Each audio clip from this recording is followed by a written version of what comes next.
अच्छा जी, हमारा आज का जो लेक्चर है वो प्रॉब्लम सॉल्विंग टेक्निक्स के हवाले से है। प्रॉब्लम सॉल्विंग क्या है? वो कहते हैं is a process of identify problem and finding the best solution for it. कि जो प्रॉब्लम सॉल्विंग है वो एक ऐसी जो वो टेक्निक है या एक ऐसा प्रोसेस है जिसमें हम सेट ऑफ टेक्निक्स को यूज़ करते हैं किसी भी प्रॉब्लम को सॉल्व करने के लिए। So problem solving is a skill. सबसे पहली बात ये कि जो प्रॉब्लम सॉल्विंग है वो एक स्किल है that can be developed by following a well organized approach. जो कि आप किसी ना किसी ये जो हमारे पास वेल ऑर्गेनाइज्ड अप्रोच उसने बताई हैं इनमें से किसी एक को जो वो इस्तेमाल करते हुए हम अपनी प्रॉब्लम को सॉल्व कर सकते हैं। We solve the different problems every day. Every problem is different in its nature. So वो प्रॉब्लम्स जो कि आप अपनी आम जिंदगी में हल करते हैं और आपको पता है कि हर प्रॉब्लम की अपनी एक नेचर होती है, उसको अपना एक तरीक़ाकार होता है उसको हल करने का। तो कुछ प्रॉब्लम्स होती हैं जो कि बहुत ज़्यादा डिफ़िकल्ट होती हैं और वो ज़्यादा आपकी अटेंशन जो है वो रिक्वायर करती हैं अगर आप उनको सॉल्व करना चाहते हैं। तो कुछ इजी होती हैं प्रॉब्लम्स जिनको आप आसानी के साथ जो हल कर सकते हैं। तो किसी भी प्रॉब्लम को हल करने के लिए हमारे पास मुख्तलिफ तरीके होते हैं और उनमें से हमने वो तरीक़ाकार चूज़ करना है जो कि ज़्यादा जो वो आसान हो, जो कि जिससे जल्दी जो प्रॉब्लम सॉल्व हो जाए, ज़्यादा रिलायबल हो और कम से कम एक्सपेंसिव हो। तो बेस्ट वे ये भी है कि आपके पास जो प्रॉब्लम्स हैं उनका जो सलूशन आपके माइंड में है, जो ईजीएस्ट वे है आप उसको जो सिलेक्ट करें। सो कहते हैं it is important to select the best suitable solution. ये आप पे है कि आप किस तरह से जो बेस्ट सूटेबल सोल्यूशन है आप उसको किस तरह से सिलेक्ट करते हैं। बहुत सारी स्ट्रेटजीज, बहुत सारी टेक्निक्स बहुत सारे टूल्स वो प्रॉब्लम सॉल्विंग के लिए जो इस्तेमाल किए जाते हैं। कंप्यूटर भी आपका एक टूल है जो कि कम्प्लेक्स प्रॉब्लम्स को सॉल्व करने के लिए इस्तेमाल किया जाता है। इसमें हम बेसिकली प्रोग्राम्स लिखते हैं और प्रोग्राम जो है वो सेट ऑफ इंस्ट्रक्शंस को कहा जाता है। आपने प्रोग्राम की डेफिनेशन भी पढ़ ली है। ये जितने भी सॉफ्टवेयर हैं ये सारे बेसिकली प्रोग्राम्स ही हैं। तो हम प्रोग्राम जो लिखते हैं अपनी प्रॉब्लम्स को सॉल्व करने के लिए। तो वो कहता है कि a person can be a good programmer if he has the skill of solving problems. आप एक अच्छे प्रोग्रामर बन सकते हैं अगर आप उन प्रॉब्लम्स को, अगर आपके अंदर वो स्किल्स हैं प्रॉब्लम्स को सॉल्व करने की। तो डिफरेंट जो प्रॉब्लम सॉल्विंग टेक्निक्स है उसमें प्रोग्राम है, एल्गोरिथम है और फ्लो चार्ट है। तो सबसे पहले हम चलते हैं प्रोग्राम की तरफ। आपने प्रोग्राम की डेफिनेशन ऑलरेडी पढ़ी हुई है। A set of instructions given to the computer to solve a problem is called a program. A computer works according to the instructions written in the program. It follows these instructions to perform a task. It is stored as a file in the storage media such as hard disk. तो ये programme की definition है जो कि आप पहले भी कई बार पढ़ चुके हैं और आपको पता है कि जो प्रोग्राम है वो प्रॉब्लम सॉल्विंग के लिए लिखा जाता है। जो कंप्यूटर है वो सेट ऑफ इंस्ट्रक्शंस को फॉलो करता है और हम अपने प्रोग्राम के अंदर सेट ऑफ इंस्ट्रक्शंस लिखते हैं। तो वो पर्सन जो कि प्रोग्राम लिखता है किसी ना किसी प्रोग्रामिंग लैंग्वेज को यूज़ करते हुए उसको प्रोग्रामर का नाम दिया जाता है। तो ये वो चीज़ें हैं जो आप ऑलरेडी पढ़ चुके होंगे। एडवांटेजेस करने की ज़रूरत नहीं है। हमारा बेसिकली जो आज का टास्क है वो प्रॉब्लम सॉल्विंग है कि हमने प्रॉब्लम को सॉल्व किस तरह से करना है। ये बस इन टेक्निक्स के मैं थोड़ी आपको डेफिनेशंस बताना चाह रहा हूँ। एल्गोरिथम या सूडो कोड क्या होता है? An algorithm is a step by step procedure to solve a problem. ये भी वही चीज़ है, लेकिन ये जो एल्गोरिथम होता है यूँ समझ लें कि एल्गोरिथम जो है वो किसी भी जो प्रॉब्लम को सॉल्व करने के जो स्टेप्स, हम अपनी प्रॉब्लम को सॉल्व करने के जो स्टेप्स सिंपली जो लिख लेते हैं उसको एल्गोरिथम का नाम दिया जाता है। और ये जो एल्गोरिथम होता है ये किसी भी लैंग्वेज के अंदर लिखा जा सकता है। इसके लिए ज़रूरी नहीं है कि कोई स्पेसिफिक लैंग्वेज हो। तो कहते हैं the process of solving a problem become simpler and easier with the help of an algorithm. It is better to write the algorithm before writing the actual computer program. असल computer का programme लिखने से पहले हमारे लिए ये बेहतर होता है कि हम अपने उस प्रोग्राम का एल्गोरिथम पहले लिख लें। तो एल्गोरिथम अगर हम लिख लेते हैं तो फिर हमारा जो प्रोग्राम है वो ज़रा थोड़ा ईजी हो जाता है उसको लिखने के लिए। अब एल्गोरिथम की कुछ प्रॉपर्टीज़ हैं कि एल्गोरिथम में हम क्या लिखते हैं, वो कहते हैं given problem should be broken down into simple and meaningful steps, कि जो हमारी प्रॉब्लम है उसको छोटे छोटे पार्ट्स के अंदर जो आपने डिवाइड कर लेना है। फिर वो कहता है कि उन स्टेप्स को आपने नंबर दे लेने हैं, नंबर सिक्वेंशली आपने सीक्वेंस के साथ उनको नंबर दे लेना कि पहले मैंने इस स्टेप को कंप्लीट करना है, फिर इसको कंप्लीट करना है, फिर इसे कंप्लीट करूंगा, फिर इसको कंप्लीट करूंगा। वो एक्चुअली जब सारे स्टेप्स कंप्लीट हो जाते हैं तो आपका हमारी जो प्रॉब्लम होती है वो सॉल्व हो जाती है। The step should be descriptive and written in simple English, simply English के अंदर जो वो लिखे जाते हैं और जो वो डिस्क्रिप्टिव होते हैं। Algorithm are written in pseudo language that is similar to the English. वो कहता है कि ये जो सूडो लैंग्वेज है ये लाइक इंग्लिश की तरह की होती है। तो pseudo code is used to specify the program logic that is independent of any specific programming language. ये जो सूडो कोड है या जो सूडो लैंग्वेज है ये किसी भी प्रोग्रामिंग की जो लैंग्वेज है कंप्यूटर की उससे ये इंडिपेंडेंट होती है और इसमें सिंपली हम अपने स्टेप्स को एलेबोरेट करते हैं, उनको सिंपली जो हम डिस्क्रिप्टिव फॉर्म के अंदर लिखते हैं कि मैंने पहले ये काम करना है, फिर मैंने ये काम करना है, फिर ये करना है। तो ये इसके कोई स्पेसिफिक जो वो कमांड्स नहीं है, ये सिंपल इंग्लिश के अंदर लिखी जाती है, ये सिंपल इंग्लिश के सेंटेंस होते हैं। बिल्कुल उसी तरह जिस तरह कोई भी आपने अगर जो वो आपके माइंड में कोई भी प्रोग्राम हो तो उस प्रोग्राम को मुकम्मल करने के जो आपके जहन के अंदर एक प्रोसीजर होता है उसी प्रोसीजर को एल्गोरिथम का नाम भी दिया जाता है। फ़र्क सिर्फ ये है कि आप अपने माइंड में पहले जो वो प्रोसीजर के नाम से उसको जानते हैं और कंप्यूटर की टर्मिनोलॉजी में वो जो वो एल्गोरिथम कहलाता है। तो कहता है it simplifies the program development by separating it into logic design and coding, कि ये जो एल्गोरिथम है इसमें हम अपनी लॉजिक डिज़ाइन को अलग करते हैं और कोडिंग को अलग कर लेते हैं। यानी हम अपना कोड किसी प्रोग्रामिंग लैंग्वेज के अंदर अपना कोड लिखने की बजाय पहले जो वो अपनी लॉजिक जो वो डिज़ाइन करते हैं एक पेपर पे सिंपली स्टेप्स लिखते हैं और फिर उन स्टेप्स को हम अपनी प्रोग्रामिंग लैंग्वेज के अंदर कन्वर्ट कर देते हैं। जो स्टेप्स मैंने आपको बताए वो कहता है कि लॉजिक डिज़ाइन में क्या है, in this part the logic of the program is designed, जो आपके माइंड में उस प्रॉब्लम को हल करने की जो लॉजिक होती है ना वो उसको लॉजिक डिज़ाइन कहा जाता है। Logic design specify the different steps required to solve the problem as well as the sequence of these steps. यानी हमने अपनी लॉजिक डिज़ाइन करते हुए क्या डिफाइन करना है कि हमने अपनी प्रॉब्लम को सॉल्व किस तरह से करना है, उसके जो स्टेप्स हैं उनको एक सीक्वेंस के साथ जो वो लिख लें। और फिर वो कहता है use of pseudo code allows the programmer to focus on planning the logic of the program, कि ये जो सूडो कोड है बेसिकली ये जो सूडो लैंग्वेज है जो कि मैंने कहा कि सिंपल इंग्लिश की फॉर्म के अंदर जो वो लिखी जाती है और ये सिंपली हम इसके अंदर जो वो अपनी लॉजिक पर जो फोकस करते हैं कि हमने अपनी प्रॉब्लम को सॉल्व किस तरह से करना है।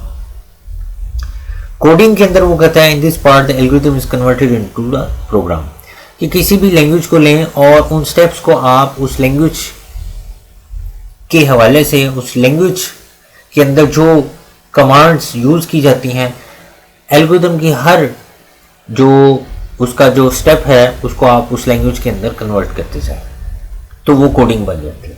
The step of algorithm are translated into the instruction of any programming language. तो अब ये देखें ये सिंपल सी जो हमारे पास एक एग्जांपल है जिसका एक एल्गोरिथम लिखा गया है। वो सिंपल जो प्रॉब्लम है वो क्या है, वो कहता है कि इनपुट 2 नंबर्स, आपने 2 नंबर्स इनपुट करने हैं, calculate the sum and then display the result on the screen.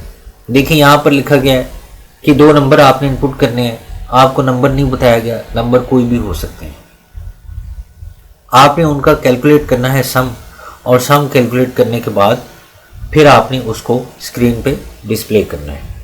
तो हमेशा जब एल्गोरिथम लिखा जाता है तो सबसे पहले आपने क्या लिखना है, स्टार्ट, और सबसे लास्ट पे आपने एग्जिट आप लिख सकते हैं या आप एंड लिख सकते हैं। ये दोनों जो कमांड्स हैं, ये आप दोनों जो वर्ड्स हैं इंग्लिश के, आप इनको बता सकते हैं कि यहाँ से मेरा एल्गोरिथम स्टार्ट हो रहा है और यहाँ पर जो ये एंड हो रहा है यहाँ हम यहाँ से एग्जिट हो रहे हैं। दोनों वर्ड्स जो है वो आप स्टार्ट और एंड जो आप यहाँ पर यूज कर सकते हैं। उसके बाद पहली जो इंस्ट्रक्शन थी उसने क्या कहा था, प्रॉब्लम में इनपुट 2 नंबर्स, आपने 2 नंबर इनपुट करने हैं। अब वो नंबर जो है वो उसने नहीं बताए। इसका मतलब है कि जिस तरह आप मैथ में सपोज करते हैं वैसे ही हम सपोज कर लेते हैं कि इनपुट ए, कि वो नंबर ए है। अब ए जो वो किसी भी नंबर को रिप्रेजेंट कर सकता है, लेकिन ये एक सिंबल के तौर पर यहाँ पर इस्तेमाल हो रहा है। फिर इसी तरह से इनपुट बी, तो बी भी जो है वो ये एक सिंबल के तौर पर यहाँ पर इस्तेमाल हुआ है। तो ये 2 नंबर्स हमने फर्ज कर लें कि वो जो नंबर पहला नंबर इनपुट किया वो ए है और जो दूसरा नंबर इनपुट किया वो बी है। हमेशा मेरी बात याद रखें कि जो एल्गोरिथम लिखा जाता है वो स्पेसिफिक नहीं होता, वो जनरल फॉर्म के अंदर होता है। मैं यहाँ पर यूँ नहीं कर सकता इनपुट 2 इनपुट 3, वो जो एल्गोरिथम होगा वो सिर्फ 2 और 3 के लिए जो फिर रह जाएगा। आप यहाँ पर इनपुट x कर सकते हैं, इनपुट y कर सकते हैं, आप यहाँ पर इनपुट नंबर 1 कर सकते हैं, नंबर 2 कर सकते हैं, कुछ भी आप यहाँ पर इनपुट के आगे जो है वो कोई भी सिंबल यूज़ कर सकते हैं। मैंने कहा कि जो एल्गोरिथम होता है वो डिस्क्रिप्टिव होना चाहिए। सो डिस्क्रिप्टिव से मुराद ये कि वो जो यूज़र है जब वो उसको पढ़े तो उसको समझ आ जाए कि इस स्टेप में क्या करने के लिए कहा गया है।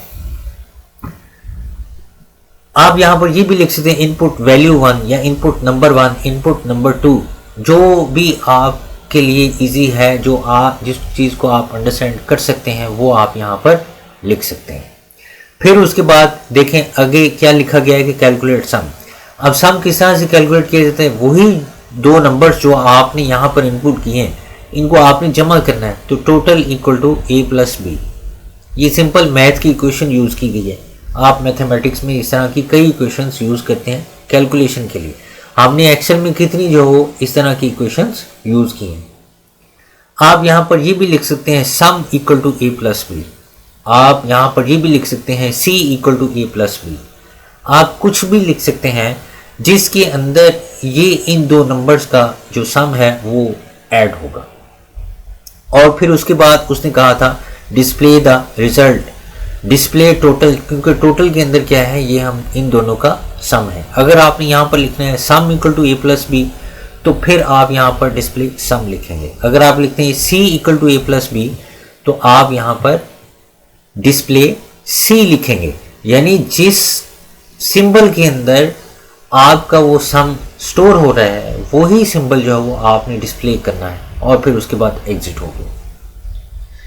ये सबसे सिंपलेस्ट फॉर्म थी आपको एल्गोरिथम समझाने की कि एल्गोरिथम एक्चुअली क्या होता है। ये सिंपल हमारी प्रॉब्लम को सॉल्व करने के जो सिंपली स्टेप्स होते हैं उसको एल्गोरिथम का नाम दिया जाता है। तो डियर स्टूडेंट्स, अब मुझे बताएं कि जो मैंने आपको एल्गोरिथम समझाया है किस किस को उसकी समझ नहीं लगी। जिस चीज़ को समझ नहीं लगी वो मुझे 1 बाय 1 बताता जाए, मैं इसको एक्सप्लेन कर देता हूँ अभी।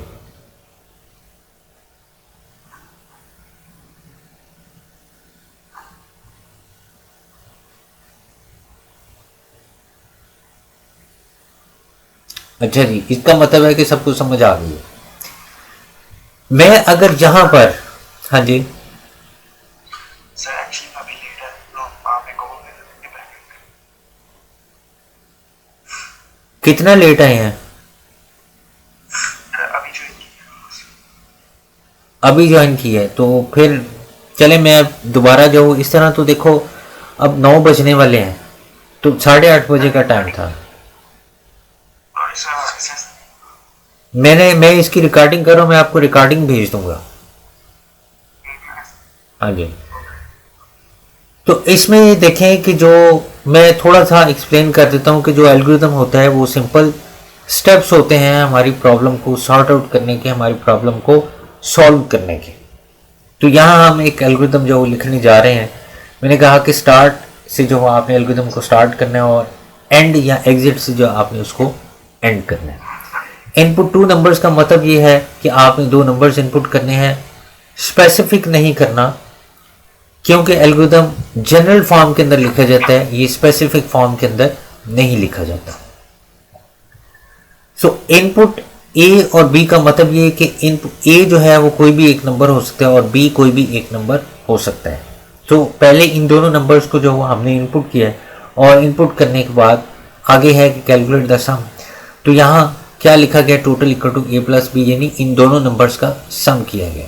सम equal to A plus B भी कर सकते हैं, C equal to A plus B भी कर सकते हैं, या आप इनपुट एक्स इनपुट वाई अगर आपने किया है तो यहाँ पर आप जो total equal to X plus Y करेंगे। यानी जो भी आपने सिंबल्स यूज़ किए हैं इनपुट के लिए, सपोज किए हैं, उनको आपने ये जनरल फॉर्म के अंदर जो हम यहाँ पर ये सारा एल्गोरिथम जो लिख रहे हैं और फिर उसके बाद उसको जो डिस्प्ले कर दिया।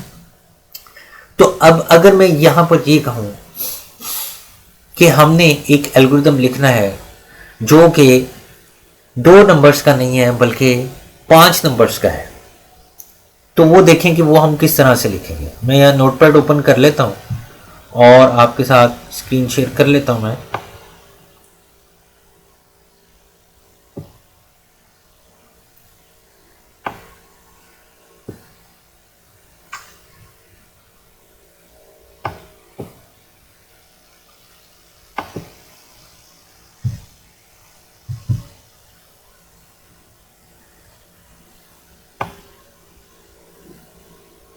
जी, नोटपैड की स्क्रीन सबको नजर आ रही है? देखिए, मैंने आपको कहा कि हमने कैलकुलेट करने हैं 5 नंबर्स का सम और उनका प्रोडक्ट। हमारे पास ये एक प्रॉब्लम है कि 5 नंबर्स जो वो पहले इनपुट करने हैं। Input 5 numbers, calculate its sum and product and display the result। ये हमारी जो प्रॉब्लम है जिसको हमने एक प्रोग्राम जो वो हम लिखना चाह रहे हैं। तो सबसे पहले देखें, मैंने आपको कहा कि आपने स्टार्ट लिखना है। उसके बाद स्टार्ट के बाद यहाँ पर देखें ये क्या लिखा हुआ है, इनपुट 5 नंबर्स, कि आपने 5 नंबर्स जो हो इनपुट करने हैं। तो यहाँ पर क्या हम लिखेंगे, input A comma B comma C comma D comma E. ठीक है, 5 नंबर्स हो गए। हमने कहा कि फर्ज कर लें कि ये जो ए है ये एक नंबर है, बी एक नंबर है, सी एक नंबर है। मैं यहाँ ये नहीं कर सकता है कि इनपुट 1, 2, 3, 4, 5, नहीं। वो फिर जो एल्गोरिथम होगा वो 1, 2, 3, 4, 5 के लिए स्पेसिफिक हो जाएगा। हम उसको 7, 8, 9 के लिए जो यूज़ नहीं कर सकते। तो इसलिए यहाँ पर ये जो A, B, C, D, E मैंने यूज़ किया है, आप यहाँ पर X, Y, Z यूज़ कर सकते हैं। आप यहाँ पर number 1, number 2, number 3, number 4, number 5 use कर सकते हैं। Value 1, value 2, value 3, value 4, value 5 use कर सकते हैं। कुछ भी आप यहाँ पर एज ए सिंबल के तौर पर यहाँ पर लिख सकते हैं।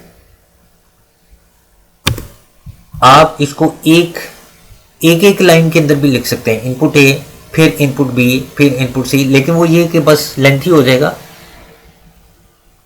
एल्गोरिथम का मैंने आपको बताया कि ये डिस्क्रिप्टिव जो होना चाहिए, डिस्क्रिप्टिव फॉर्म के अंदर जो हमेशा हमारा एल्गोरिथम लिखा जाता है।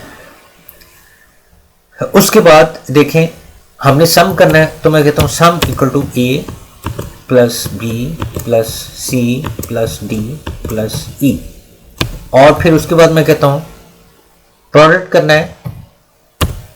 मैं प्रो के नाम का एक सिंबल ले लेता हूं और उसमें कहता हूं A multiply B multiply C multiply D multiply e. ठीक है, और फिर उसके बाद मैं कहता हूं डिस्प्ले सम कॉमा प्रो लिख सकते हैं। आप ये कॉमे की जगह पर एंड भी यूज कर सकते हैं। सम एंड प्रो, या आप यहां पूरा प्रोडक्ट लिख सकते हैं। तो फिर यहां पर क्या करना पड़ेगा, यहां पर भी प्रोडक्ट पूरा मुझे लिखना पड़ेगा। तो ये क्या हो जाएगा, ये मेरा एल्गोरिथम जो है वो लिखा जाएगा। जी इसका मुझे बताएं, समझ आई आपको इसकी? जी sir. Yes sir.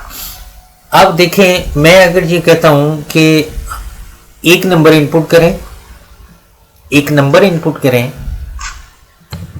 Input a number and display its square, एक नंबर इनपुट करना है और उसका स्क्वायर जो है वो फाइंड आउट करना है हमने। तो क्या मैं यहां पर लिखता हूं, स्टार्ट इनपुट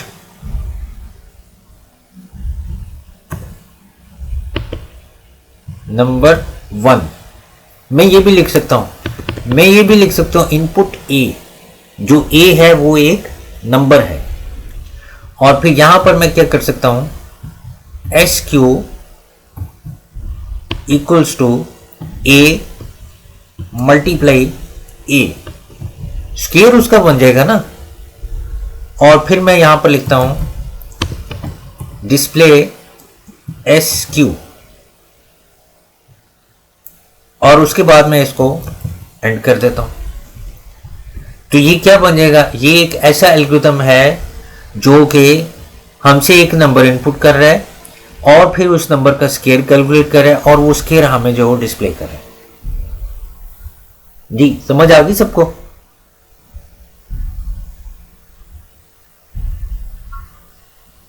यस सर। अच्छा, आपकी आवाज की समझ नहीं आ रही है पक्का, ये पता नहीं आवाज कैसी आपकी आ रही है, जरा थोड़ा माइक को थोड़ा दूर रख के बोलें।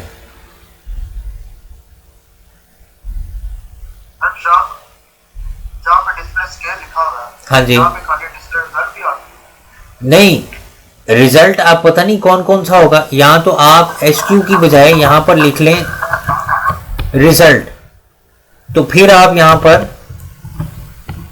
रिजल्ट लिख लें। मैंने आपको बताया कि जो सिंबल आपने यूज किया आपने कैलकुलेशन के लिए, वही सिंबल आपने यहां पर यूज करना है। आपने ये नहीं लिखना कि यहां पर जैसे मैंने सम और प्रोडक्ट लिया और यहां पर आप लिखते हैं डिस्प्ले रिजल्ट। अब रिजल्ट क्या पता कि रिजल्ट किसके अंदर है, तो आपने ये मेंशन करना है एल्गोरिथम के अंदर कि हम किस किस चीज को जो वो डिस्प्ले करना चाहते हैं। रिजल्ट के अंदर बहुत सारी चीजें होती हैं, हम कभी कभार अपने रिजल्ट में से कुछ चीजें स्किप भी करना चाहते हैं। तो इसलिए जो जो कैलकुलेशन का रिजल्ट आपने डिस्प्ले करना है, आपने उस कैलकुलेशन के लिए जो सिंबल यूज किया उसका नाम जो वो आपने डिस्प्ले के अंदर मेंशन करना है।